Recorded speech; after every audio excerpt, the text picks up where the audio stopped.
My name is Jude O'Reilly, and I'm with the Skoll Foundation. It's my privilege today to welcome all of you to Virtual Reality, Closing the Empathy Gap.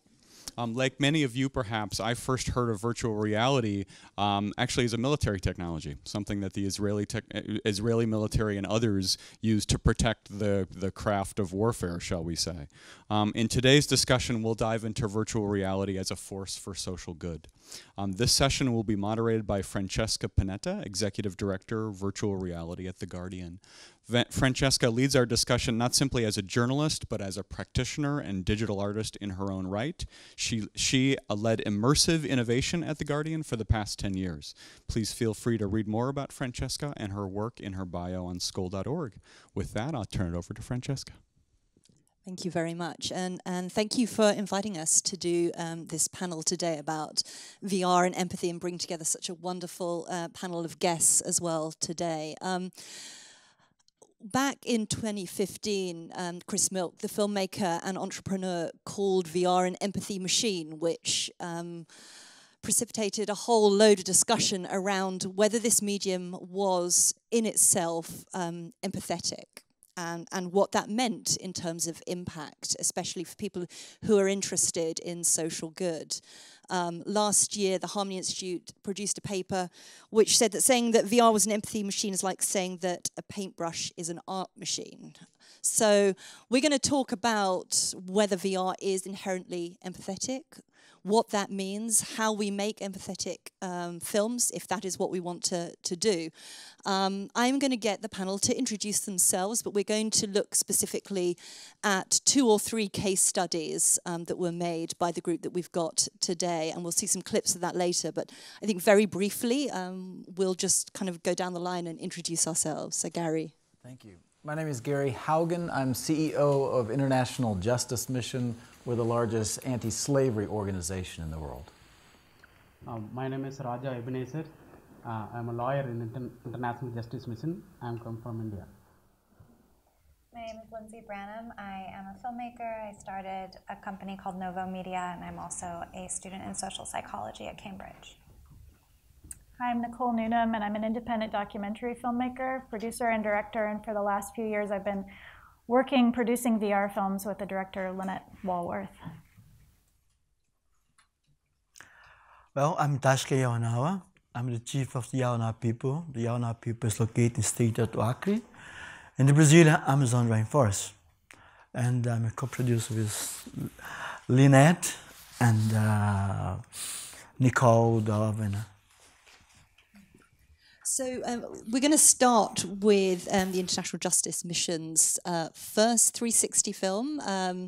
And I mean, maybe Gary, you could start by just telling us a little bit about IJM and kind of why they were interested in working with Lindsay on this film. Sure. So this film is called The Hidden, and it's about modern day slavery. Specifically, it's a experience being transported to see what bonded slavery looks like in South Asia, and particularly in the circumstance of a rock quarry. Maybe just 90 seconds about modern day slavery. First of all, it's just very vast. There's about 40 million people held illegally in slavery in the world today. So that's more people in slavery than in any other time in human history. It's about a $150 billion business in terms of profit every year. So it's vast, and it has enormous financial force behind it. It's also as brutal as ever. It is forced labor. It's labor that is compelled by violence. We tend to get or think of sometimes sex trafficking as a form of slavery, and that's certainly a significant part of the situation. But the vast majority of modern day slavery is forced labor in all kinds of traditional industries. Mentioned rock quarries, but also in the fishing industry or in domestic help or various agricultural plantations. But perhaps the largest number are enslaved in brick factories. Especially in South Asia, there are millions who are held as slaves in brick factories. Couple of things that are also true about slavery. It's vast and brutal, but it's perhaps more stoppable now than in any other time in history. It is, of course, illegal everywhere, but we have this problem amassed in places where those laws are simply not enforced. So there's actually about 12 countries in the world that have 70% of the slaves. So you might think of it something like the HIV/AIDS epidemic, in which every country actually has a problem with modern-day slavery. But in terms of the mass numbers, it's located in a few countries where the laws against slavery are simply not enforced.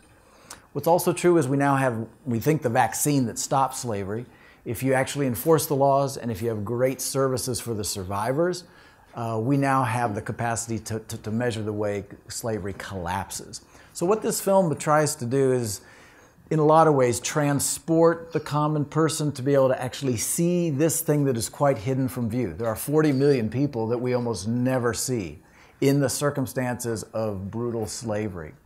And I'm grateful that Raja could be here with us. International Justice Mission works with indigenous teams in about 20 different countries around the world. Raja is one of our lawyers there in the office in Chennai, India. And leads many of these operations, which is shown in this film, of actually going with local authorities to rescue people out of forced labor, and then their story of restoration and years of aftercare afterwards. So Raja leads a lot of these efforts in Tamil Nadu, but he has a special perspective of empathy in doing that work because he actually was rescued from such a place of slavery when he was about 15 years old. In a brick factory by International Justice Mission many years ago. So I would love to just segue over to Raja and give us a bit of his story as helping to bridge that gap of empathy. Thank you, Father. I will stand and speak.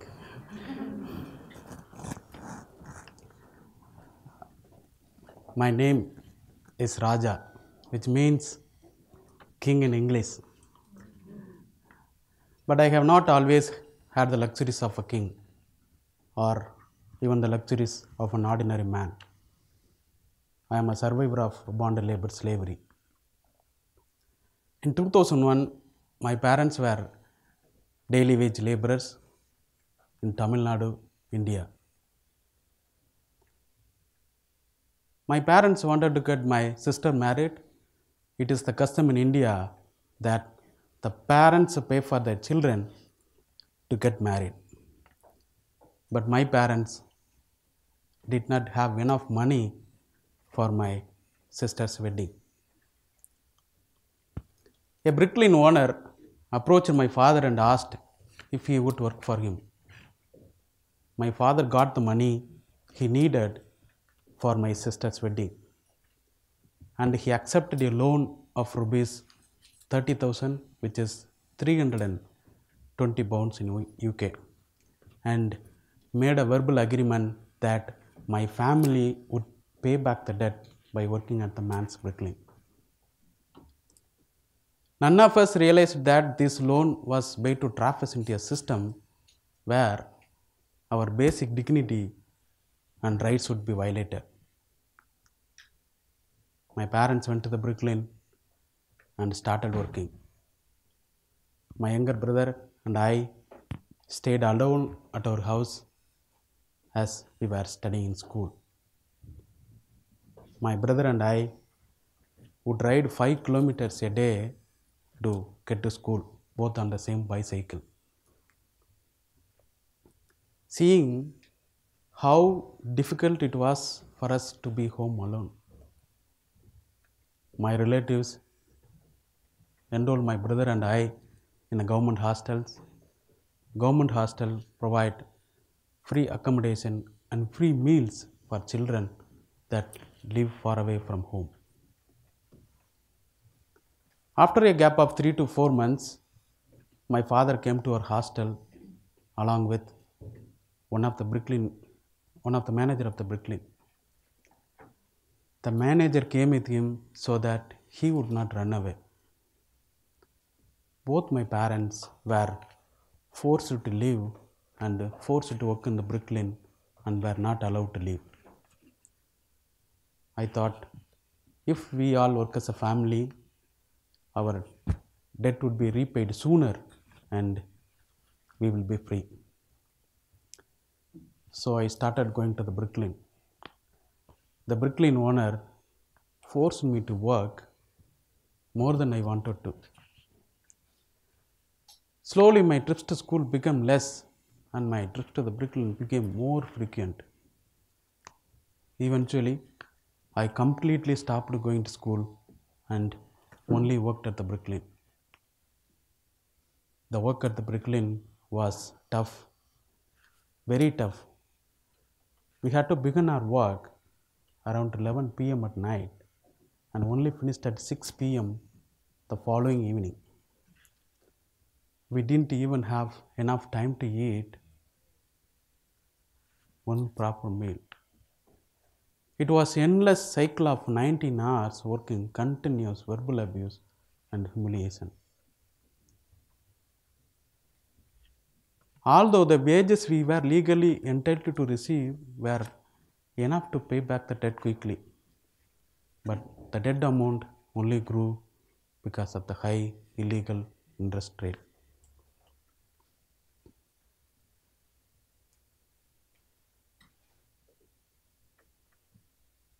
We worked around the clock just to pay off our debt. Do you know the feeling of helplessness? When you are truly helpless, your stomach sinks, you can't smile. Your body aches, your hands are sweaty, and you are helpless. Fear, worry and doubt fill your thoughts. You think, how will I escape this and who will come and help me? But then someone did come to help me. In 2004, IJM came into our bricklane along with government officials. They inquired about our situation and told us we were free to go. The government officials issued release certificates. The purpose of release certificates is to prove that released bonded laborers are free and to wipe the debt that are used to hold them in bondage. After 2 years of confinement and abuse, we walked out of the bricklane free from the abuse and lies of the owner. Then I went to school regularly and I passed my schooling with good marks. Then I pursued my furthermore education so that I could find a good job in the future. So I pursued Tamil literature, a degree. This degree would allow me to become a teacher, but however, deep inside my heart, I wanted to serve my community. I shared my passion with IGM social workers. They encouraged me to try study law. In 2011, I completed a 5-year degree in law. In 2012, IGM Chennai hired me to work as a lawyer. It was my dream come true. Over the last few years, I have prepared my own cases and trained the police officers on the law and assisted the survivors from the rescue till the case resulted in judgment. Today, I stand before you not as a bonded laborer, but as a fully qualified lawyer.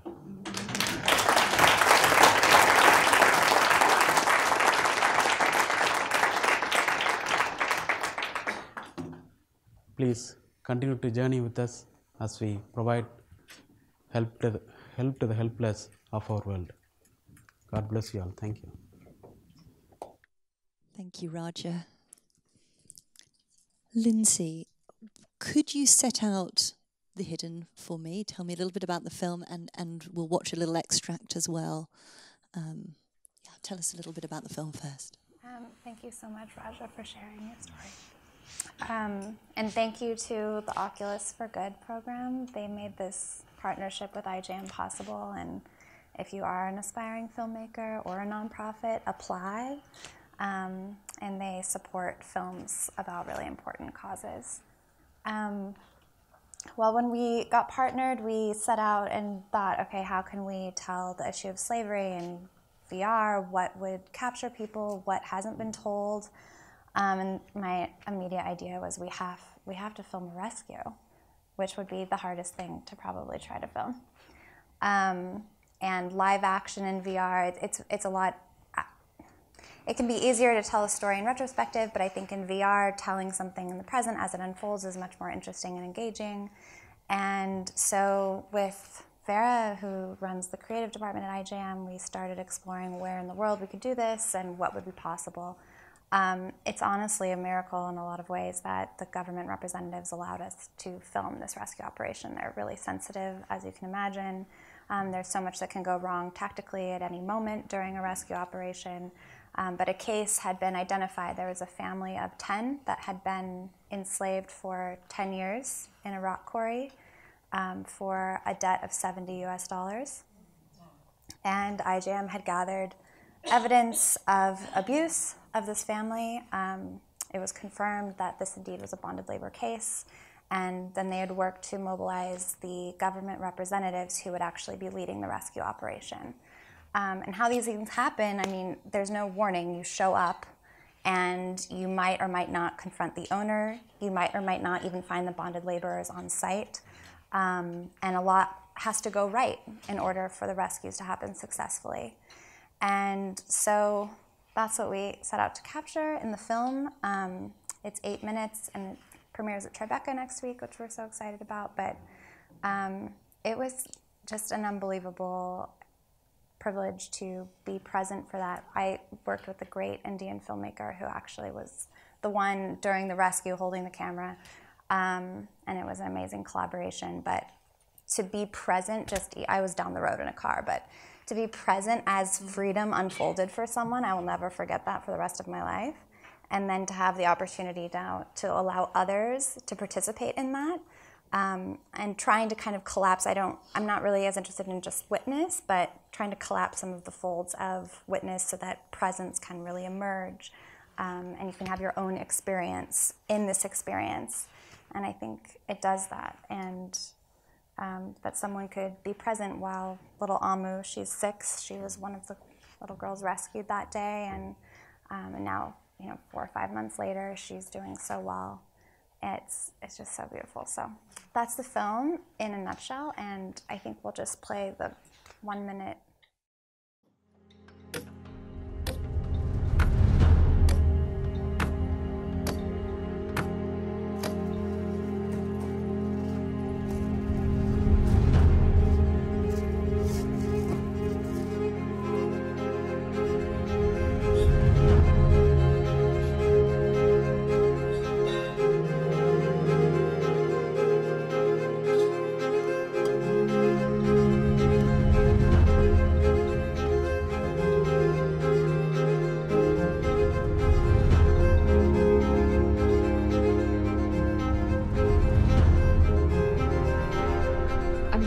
About rescue operations. There's so much that can happen.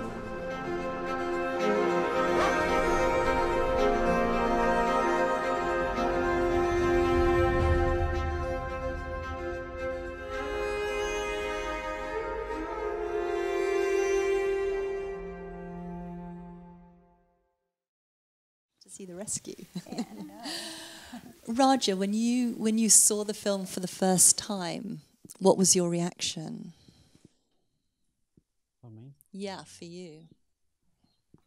Yeah. Even after the rescue, I met the people there. They told that if IJM not intervene, they will be slave even today. Mm-hmm. So I remember my days when I worked at the Brooklyn. The people from IJM came into Brooklyn. I thought some filmmaker team coming with the hero-heroine like that. But finally, the collector came and said, "I'm the collector of this district. We are coming and rescue the people." Like that they told. Then we believed that. So it is recollect my story. Mm-hmm. Yeah. And Gary, for you, seeing this as a 360 film, how was that different in terms of impact on you watching it?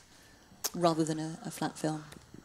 Well, just for myself, I used to participate in these kinds of operations 10, 15 years ago. And so to actually experience it in this kind of 360 way, it just transports you physically to the place. And I think that's so important, because not only is this hidden away from our vision, because it's a crime that people try to keep hidden, but also it just feels like it's taking place on another planet somewhere. And then it becomes this abstraction in our minds. And it tends not to be very human. And it became human for me as I got to know Raja and others who were actually slaves, a word that you associate with another century maybe, but not for your time. And always the sense was, oh my goodness, if we could just transport people to understand the phenomenon, not only the brutality of it, but also the humanity of the people. I always had some idea that, well, they must be of some other kind of species to have endured such things, but they are just like the rest of us, and feel all the hurt, feel all the humiliation that any of us would in those circumstances. And so there was just something about feeling like you were transported to be on the scene. And part of the film also shows then the celebration of hundreds of these survivors of slavery who have been in a 2-year freedom school. Because you have to have very prolonged sort of restoration for them to actually be able to experience the fruit of that rescue. And so for this film also to transport you to that place where you can see the dignity come back into the eyes of those who were once the possession of other human beings, I do think it's special and different. It can't do everything, but it does a pretty special thing in making you feel like you are physically present where this reality is taking place. So yeah, really the thing that makes VR so special, which is really quite obvious, is that it's a spatial medium, that it gives you the feeling of being in that place where a story is unfolding, particularly in your piece, Lindsay. There aren't actually that many live action pieces, and this is an incredible example of being able to capture extraordinary and really important material. Do you think that by inhabiting that space within the story that you have a different relationship? So I'm kind of beginning to move towards this question about empathy and whether being there changes our relationship with the story and the people within the story. For me? Yeah, I think it does. I think that you're forced to confront something a little bit differently, even being able to have the visual spatial awareness of a 360-degree environment where you are choosing to a degree of what you're looking at or not looking at, paying attention to. I mean, even still, when someone looks you in the eye in VR, it feels like they're looking at you in the eye. You know, and I watch people like move backwards or move forwards or move their arms, like responding as if this is an interaction that's physically happening and transpiring.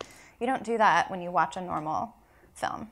We're very media aware and, you know, very schooled in what this separation and distance is between a screen and our physicality. And I do think that 360 VR collapses some of that. And allows you to lose, I mean, I feel like your pieces explore so much this out of body, like really kind of departing a bit from the sense of self as we are so aware in order to participate in something. Even for a little bit, we get to kind of participate. And I think that's really special. Nicole, let's move to you and your 2 films which you're here to talk about. Collisions, first of all. Maybe you could give us a little description of that, and we've also got a small trailer, haven't we? A teaser. Well, I had the privilege of hearing the story of Collisions for the first time here, I think 3 or 4 years ago, when Lynette Walworth and I were both here with the Sundance Stories of Change program, and she had been carrying this incredibly precious story and thinking about making a work about it for a number of years. And when VR kind of matured to the point that it was a medium that could carry the story, I got the privilege of producing the film. And so I'm just going to show a 30-second trailer that'll give you a sense of it.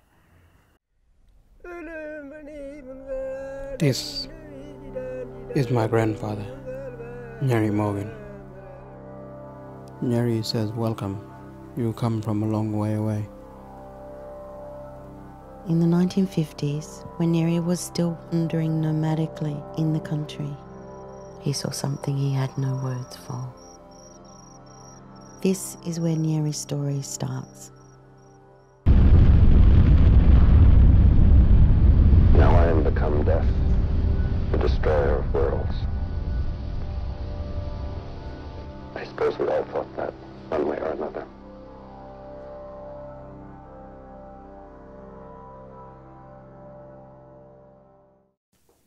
One reason I think Lynette is such a powerful director in virtual reality is that she's worked in immersive installation environments for decades, and so knew how to give people an experience of awe, to provoke emotional states in people, to have them kind of experience something for themselves as it happens. And with Collisions, what was really interesting in terms of the empathy conversation, because the empathy machine, all those words started coming out as we were working on the project, so we talked about it a lot, was that in fact this film, you know, we saw as a flip on the let's make someone feel empathy for the people in the film by taking them in and bringing them into proximity. Of course that would happen, but in a way, it was about Neri wanting to tell this story of having witnessed a British atomic test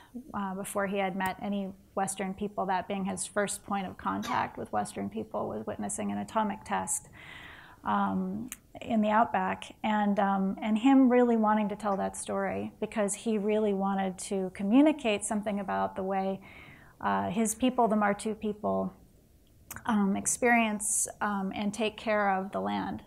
And this idea of long-term thinking, the long-term thinking of thinking 7 generations ahead as you caretake the landscape, versus the short-term thinking of let's do something like create an atomic bomb and as a means of solving a particular problem that we have in terms of a particular war, you know, that will end.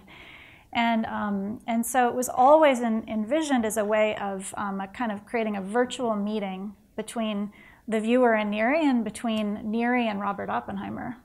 And in the film, Oppenheimer himself becomes, he becomes a stand-in for the viewer. Lynette had a partnership with the World Economic Forum, and so we always knew that one of the primary audiences for the film would be world leaders at Davos. And so I think it's so beautifully imagined that someone who runs a large extractive company, someone who is kind of constantly making these sort of short-term decisions and maybe is peripherally aware of this long-term thinking, could through this piece actually see themselves in Robert Oppenheimer as Oppenheimer in the film confronts Neri. And so it's a different way of thinking about the capacity of the medium to provoke empathy, but it still is all about that kind of, you know, proximity and connection, I think. And then moving on to Yawanawa, is that the pronunciation of it? Which is showing here, actually. If people have a chance to go see it, it's a fantastic film. This was actually a co-production and a collaboration, wasn't it, between Tashka, yourself and Lynette.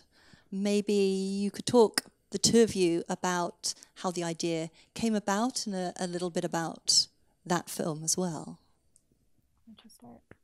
Start? Yeah. Okay. Well,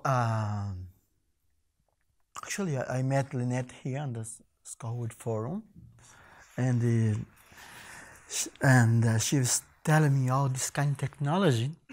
I didn't understand very well, but I back to the community, I share with people, and people have a lot of curiosity. And later on, I back again, I saw Collision. I say, wow, Lynette, that is something we saw when we do Ayahuasca ceremony. You know, we have the knowledge and you have the tools. Let's come together and do something powerful. For this reason, when Lynette and I, we come together, And when she come with Nicole, with everybody coming together, it's because we don't have a TV and Amazon. We have Ayahuasca. You see the future, the present, through the Ayahuasca. And that was the best way to share it. But we have the one which share something. The community need to, they know what they want to share, what they cannot share. And what is common vision. I think what we do with Lynette and Nicole was to show the common vision, link it to the Yawanawa with the vision to preserve the culture, to preserve the nature. When you put on the sunglasses, you can see the connection with the Yawanawa spirituality. Because when you do Ayahuasca, they connect with the nature, because for us Yawanawa, everything is connected. We are not separated from the nature is separate for us. And to us produce this thing with Lynette and Nicole was a great opportunity. It actually is a privilege.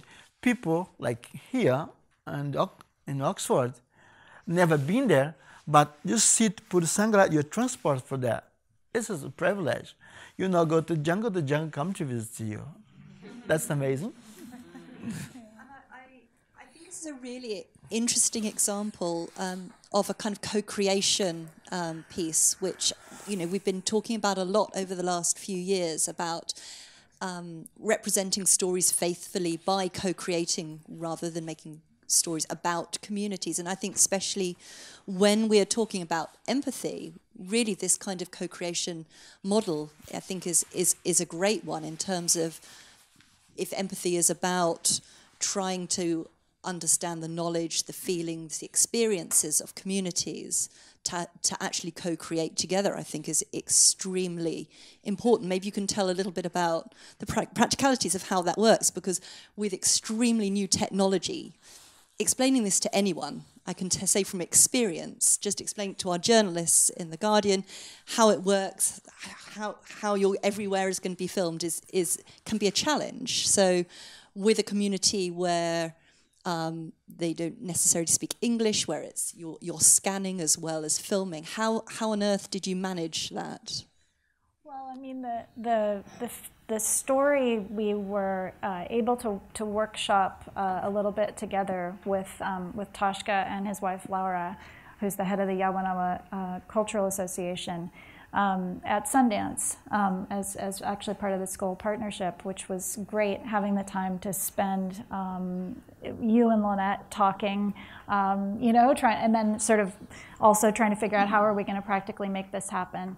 But the story really evolved continually over a couple of years, and originally, Tashka, you had spoken about sharing a vision of Tata, the Yawanawa shaman, and unfortunately Tata became ill while we were making the project, and the story evolved. I don't know if you want to talk about that, how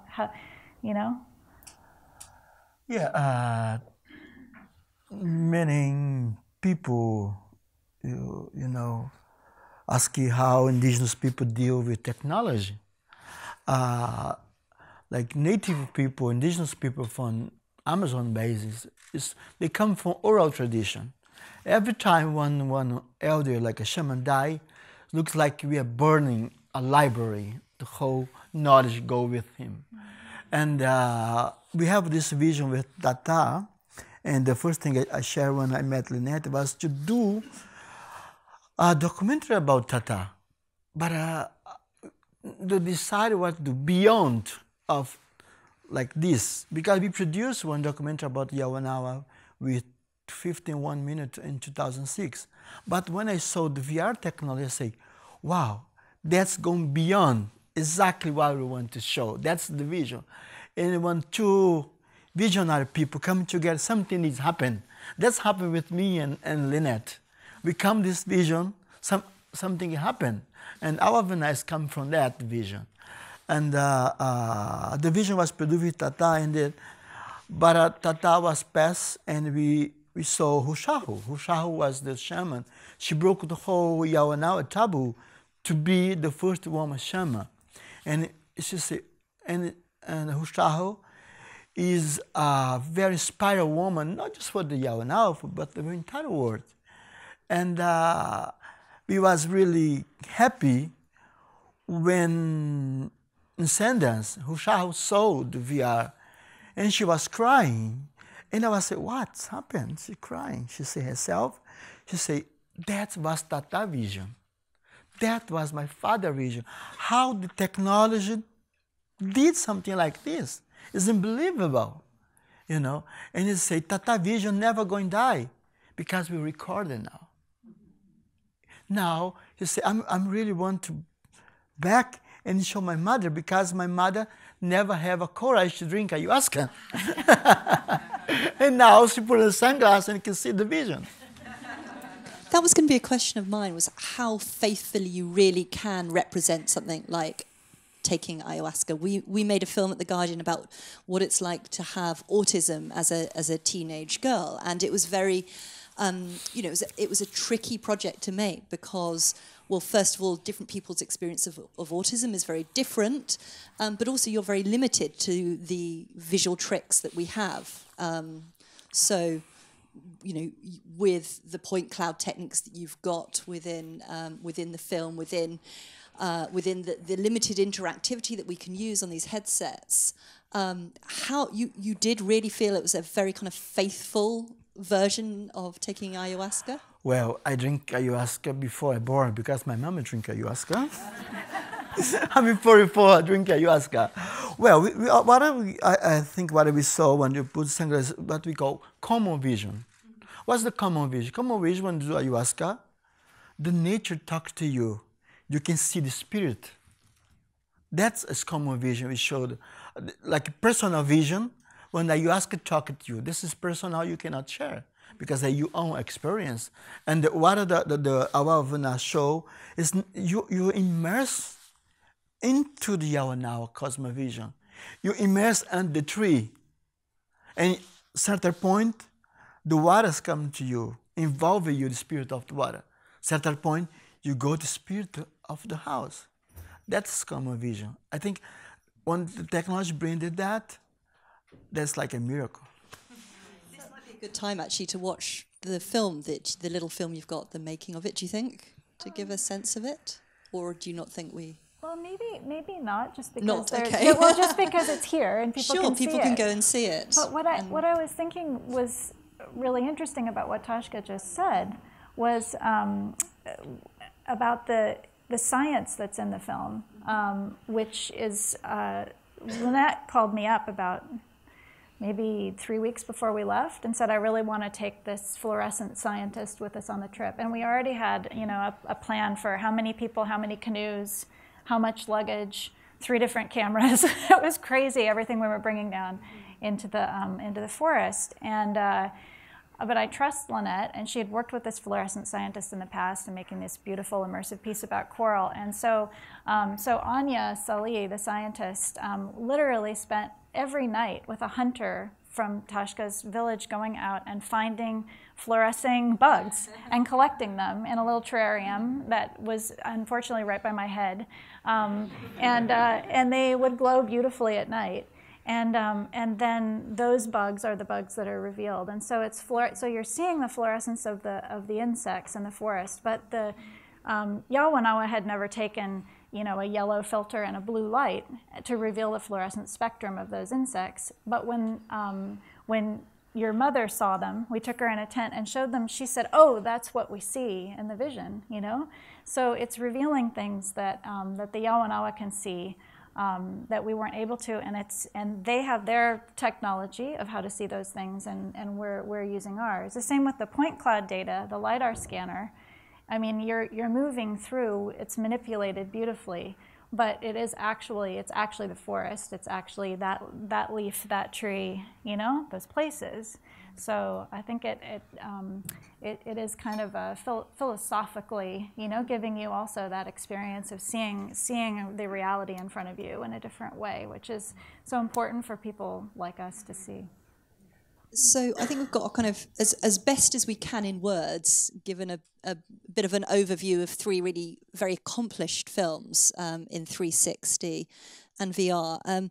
Collisions is the one that's been out for the longest, and probably realistically the only one we can actually measure impact of, that has been out, that we've got metrics for, that you can tell us how it has actually made an influence, whether it is people feeling more empathetic towards the subject matter or creating actual change. Can you tell us a little about what you've seen the reaction be so far and where it's gone?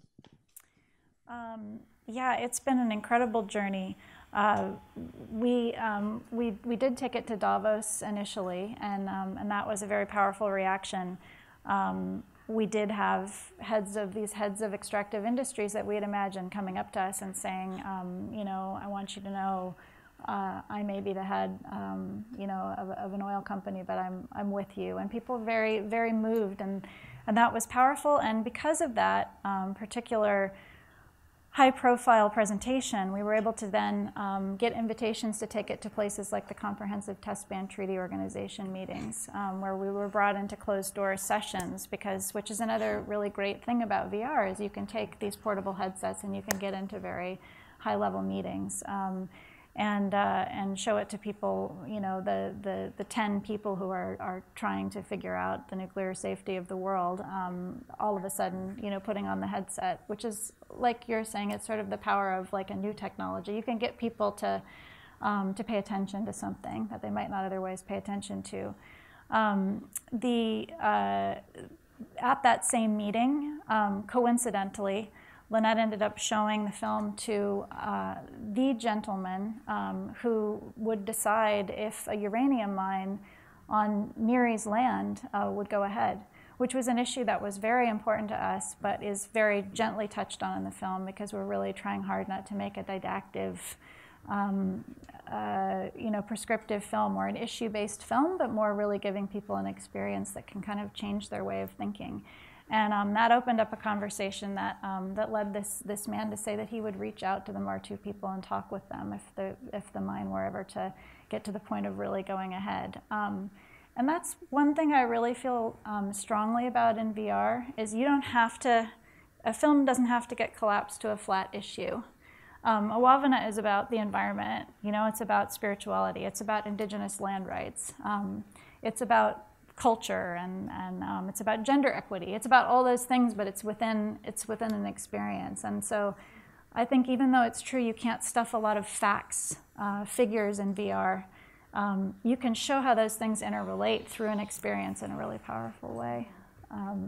So ultimately, the film came back to Australia, where it might have been very politically sensitive had it started there, but because it had built up such a kind of international credential, it was able to be shown in Parliament, and shortly thereafter, the government for the first time acknowledged the indigenous survivors of the atomic tests with a kind of gold star healthcare card that they had not previously had. So there's been sort of policy impact, but also just this very tangible on-the-ground impact as a result of kind of a 2-year campaign of screening. And the great thing now is that Neri's grandson and his wife, who is an anti-nuclear campaigner, hold the technology, hold the story, and take it around all over Australia, screening it.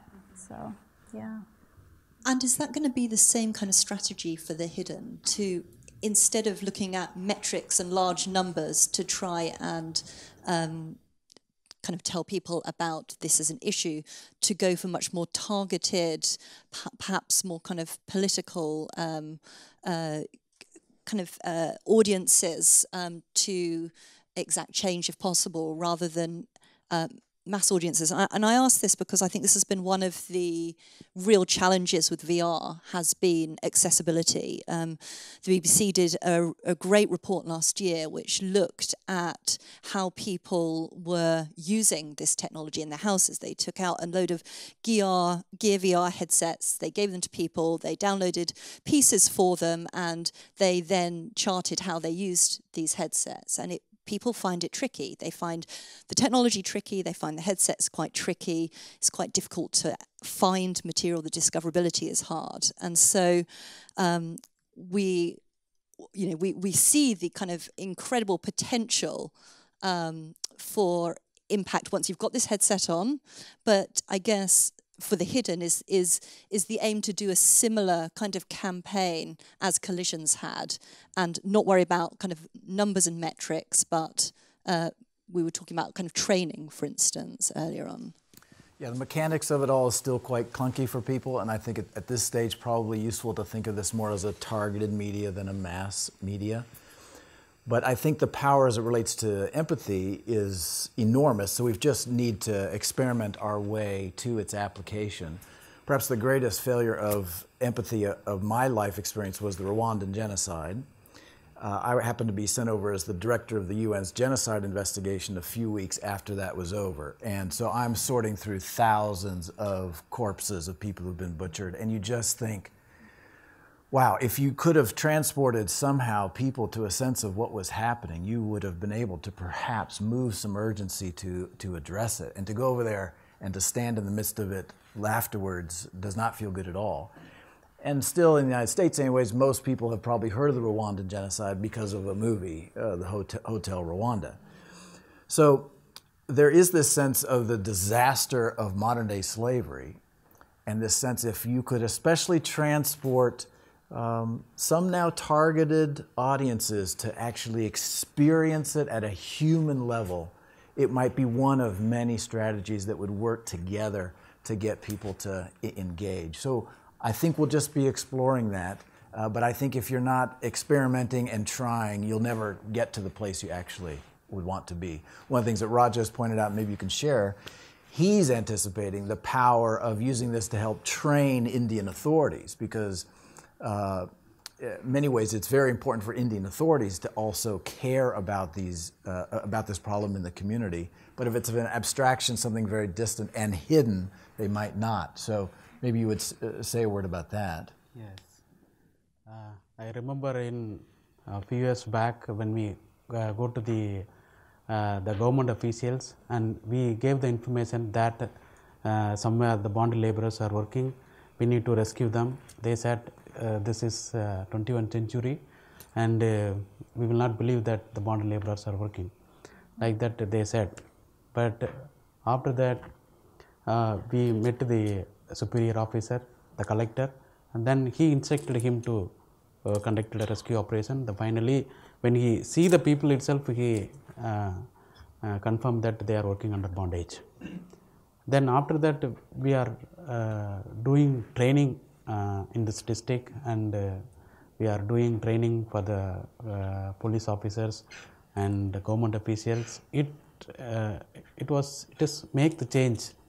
Now, you know, when I going to the government officials, when we meet them, definitely I can say they will provide their seat for me, and they will give snacks for me.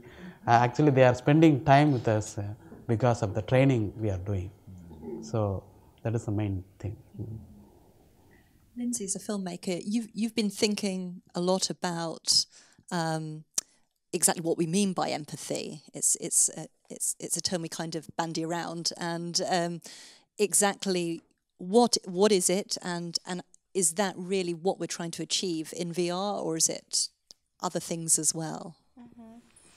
Yeah, I mean, as you mentioned, Chris Milk's calling this the empathy machine, and a lot of excitement around the assumption that empathy can lead to stable pro-social behavior. I think I'm studying social psychology, and so as a scientist, we're very skeptical about any kind of big blanket statements, but there's actually very little empirical evidence to prove the causal link between empathy and pro-social behavior, and I think that it's an important component, but it's not the only factor. And so when we're thinking about what are we trying to do, what are we trying to accomplish, I think the emotional connection, the emotional experience is one element of many. And I'm doing my research right now in Central African Republic using virtual reality to simulate positive contact between Christians and Muslims. The Muslim community has been pretty much pushed out of the country.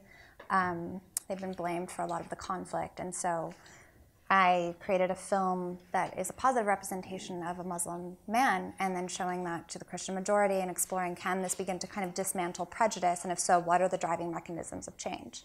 Is that cognitive flexibility? Is that something called integrative complexity? So your narrow or wide lens through which you see the world can have a lot to do with your tolerance for ambiguity, which then translates to blaming others for being the problem or not. And kind of the more that we can create cognitive dissonance, which I think VR is a really powerful way to do that, where you're basically kind of challenging people's structures of thinking and their ethos of understanding the world, and you begin to push against that a little bit. And stories are such a powerful way. Experiences, something that you feel, yes, certainly, but I think it's more than just an empathetic connection. Because the reality is we're not, I mean, this is a 10-minute film, a 20-minute film that is like, you know, a shadow that is nothing like what it's like to have lived Raja's life or to have experienced what these people have really gone through. So I think it's important to kind of put it in context of, like, what is this? This is a really important, powerful, poignant experience, but it's not, you know, it's not going to be the solution for everything. But yeah, I'm really interested in the cognition element. And I think also from a logistics point of view, they're complicated to make. It's still quite expensive to make VR and 360. To do it well is really tricky. You know, we've now got to the stage where making flat films is relatively easy. People can get their hands on cameras, they can edit pretty easily themselves, and there are very, very kind of well-established routes for making powerful films. We haven't got that in VR yet, so we see a lot of experiments. But to have real impact on someone is extremely hard. I would say personally, as a filmmaker, it's very, very difficult to get it right. So we can see there's promise, but actually to achieve something that is as powerful as a flat film is, you know, I think we need to recognize that it's tricky and expensive as well.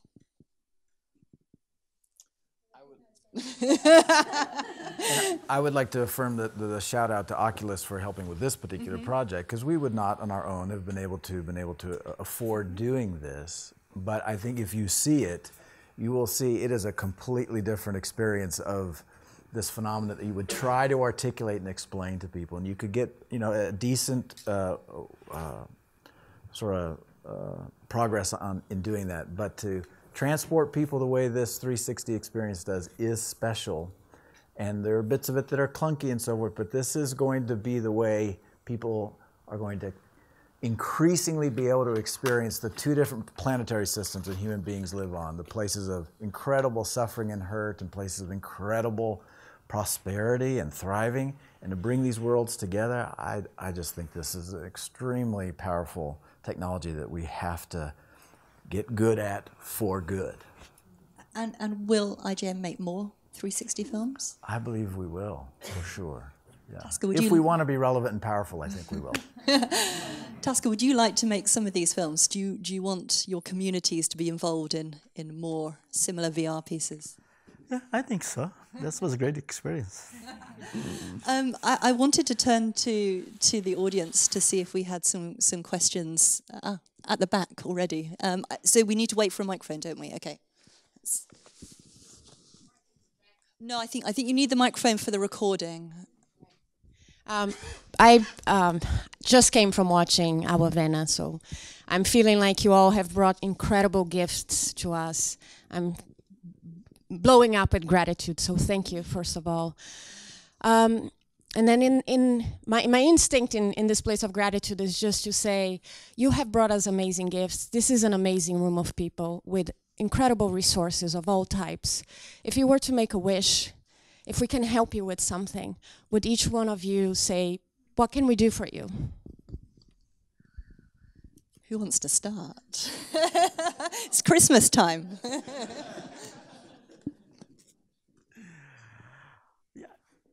Yeah, okay.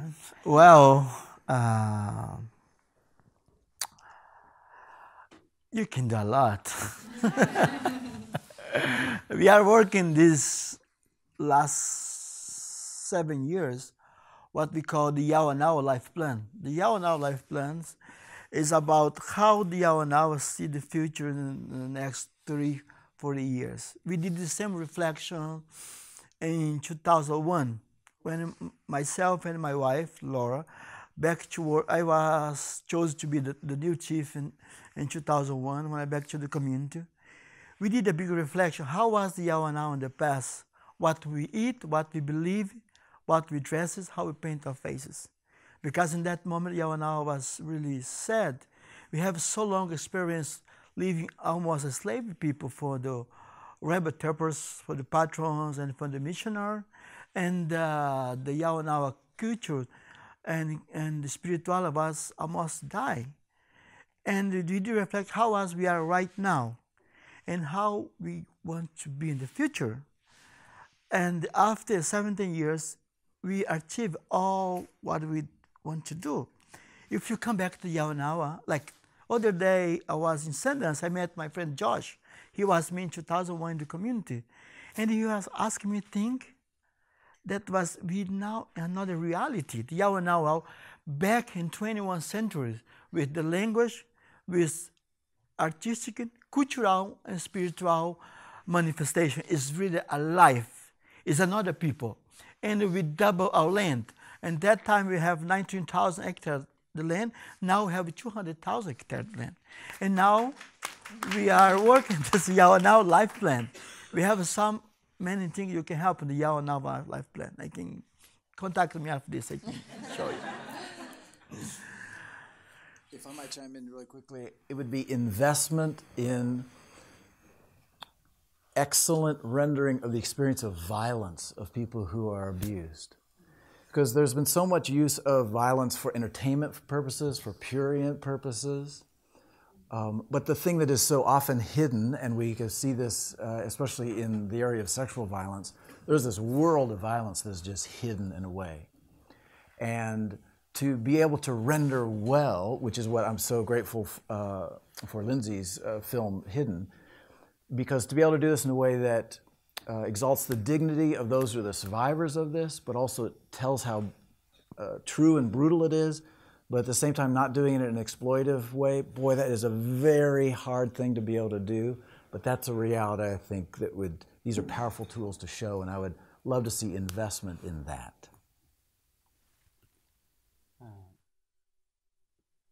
When we doing the training to the government official, normally the government official will ask us, I want to participate in the rescue operation. Like that they will ask. But they will feel, if they see this movie, they feel like they are inside the brick lane and they are a part of the rescue operation. Like that they will feel. So you can, I think you get the point.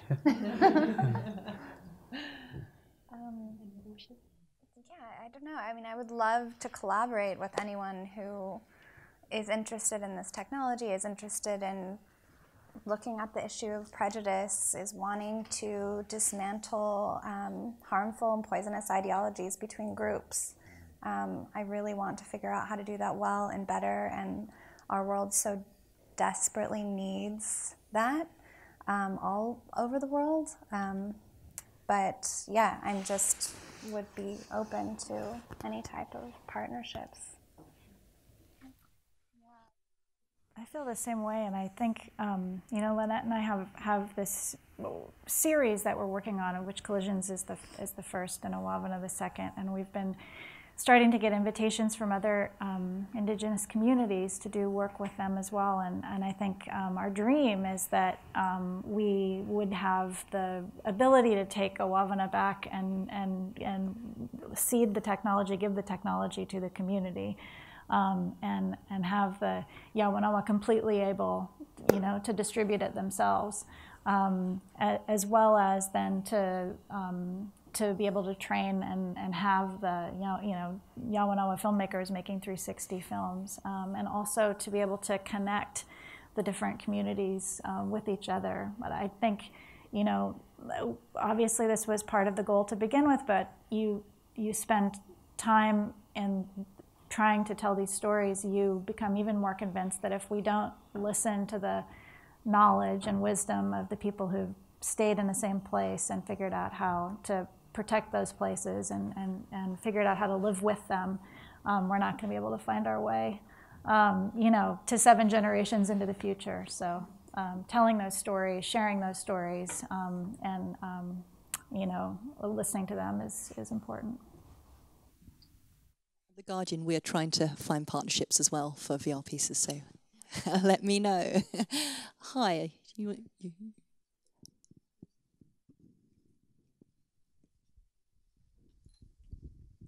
Thank you. My name is Rick Spence. I'm from Toronto. I guess I need a little bit more help understanding what VR is. I've tried it before, and you wear my son's helmet and look at his phone and stuff. But what is the exhibition possibility of VR? How do you think people will or should experience VR? Is it just by themselves being handed the headset by the filmmaker?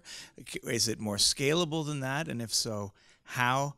And will the experience always be solitary, that I'm locked up in this thing alone? Because if I go to see a Star Wars movie, at least I know if other people are laughing or crying along with me, and there's more context. Because it seems to me I'm totally sort of at the mercy of the filmmaker, or whatever you call the VR producers, and I just worry that experience alone is sort of anti-empathetic and might be open to abuse or by the filmmakers if they want to make you feel certain things. So just trying to get an idea of sort of the technology of the viewing experience and what the good and bad parts of it.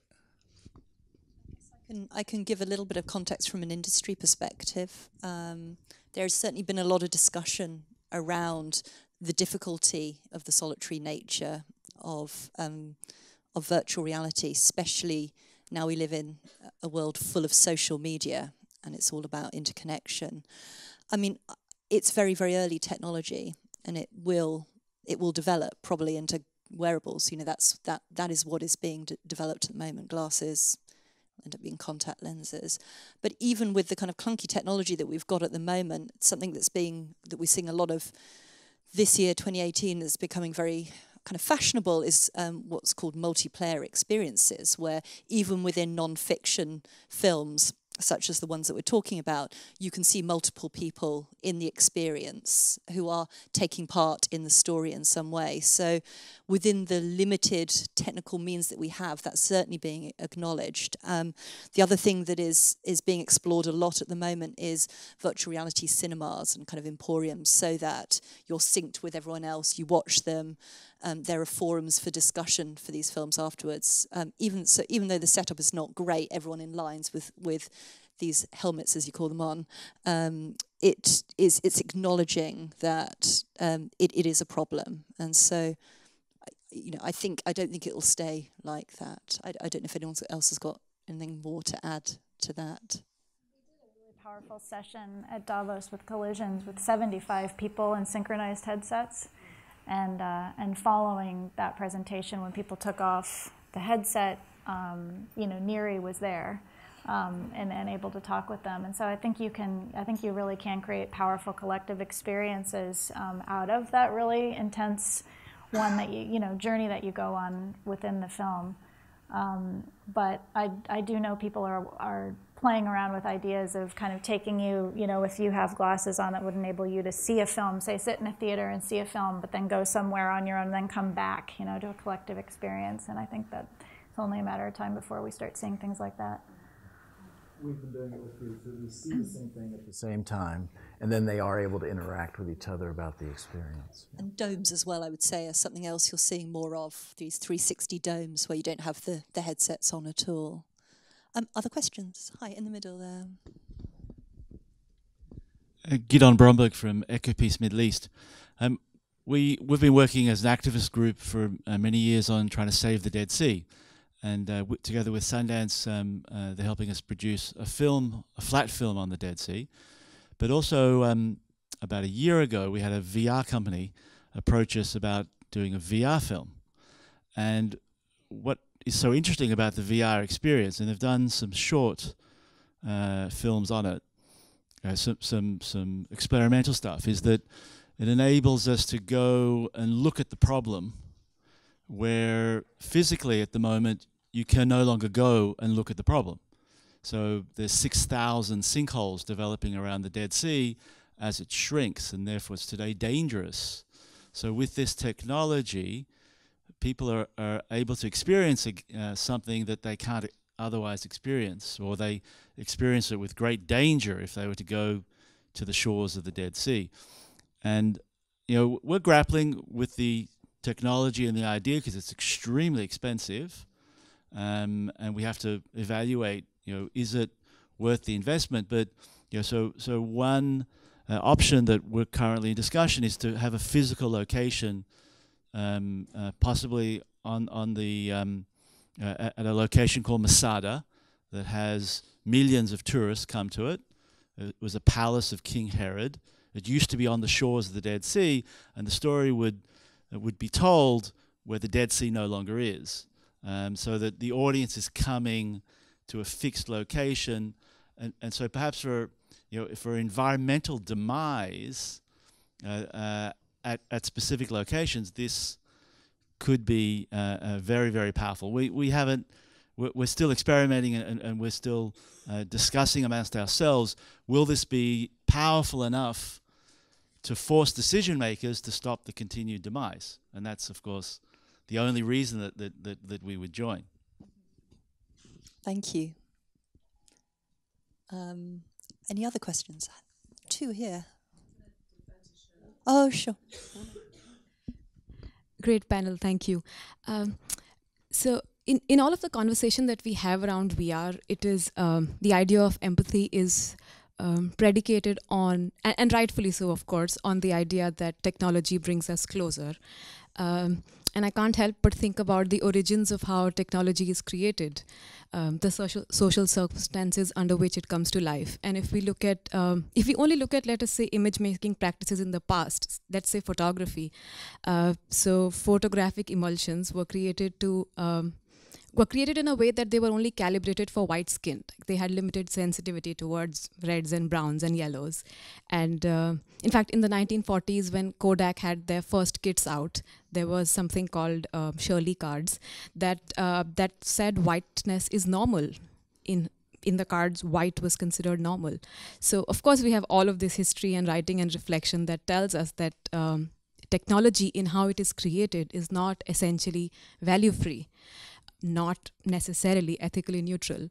So with this renewed idea of empathy, how is it that all of us together can funnel it into how newer technologies are created is something I'm curious about. Would anyone like to take that?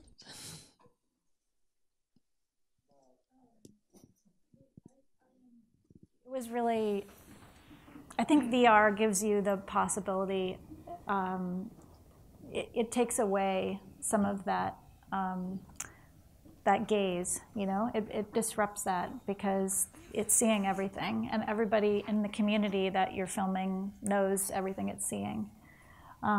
So when we were filming the ceremony, we showed everybody how that operates, how the camera operated, shot some footage, showed people the footage, and then people started changing their location.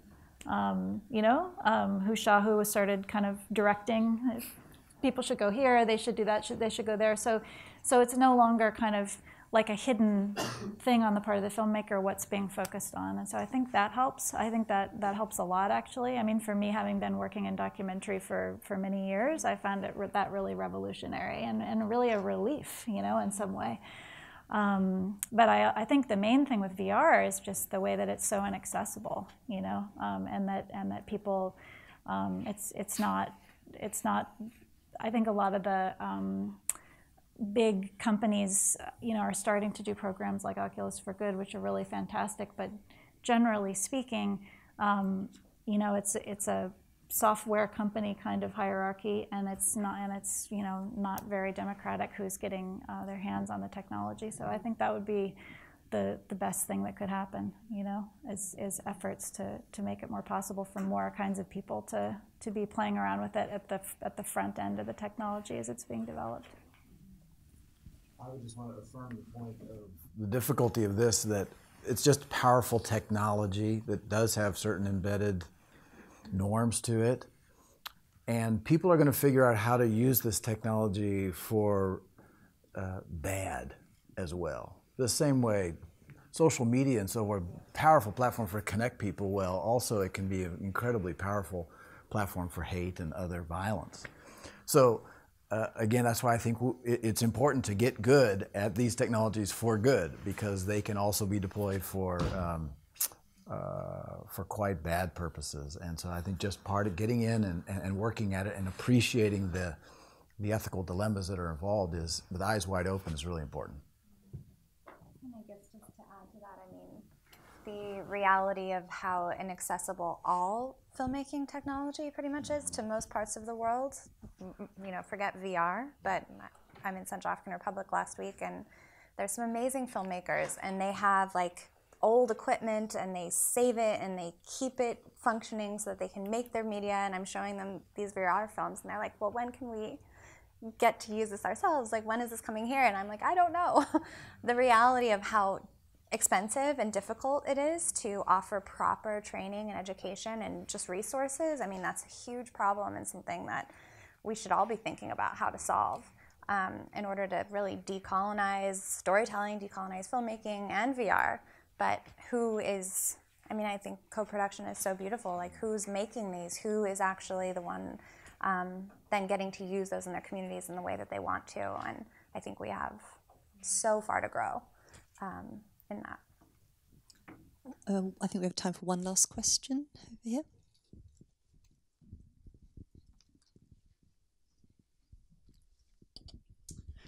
I'm wondering if you can share a little bit about probably the ethical dilemma that you face when you go in and you do a rescue, like with Hidden, and you've done one rescue, and you know that down the street it's possible to do another one, or, you know, and how you focus on telling that one story and setting boundaries for yourself and recognizing the responsibility to that specific story, and then what?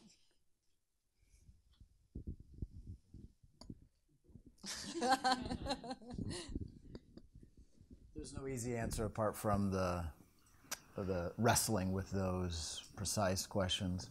One of the things that is powerful, at least in these consequences, at least as it relates to slavery, is it's a highly discretionary economic crime. The people do it as long as they think they can get away with it, because it's a way of making money. And if they see that they might go to jail for doing that, they stop doing it and they start paying people to do the work instead.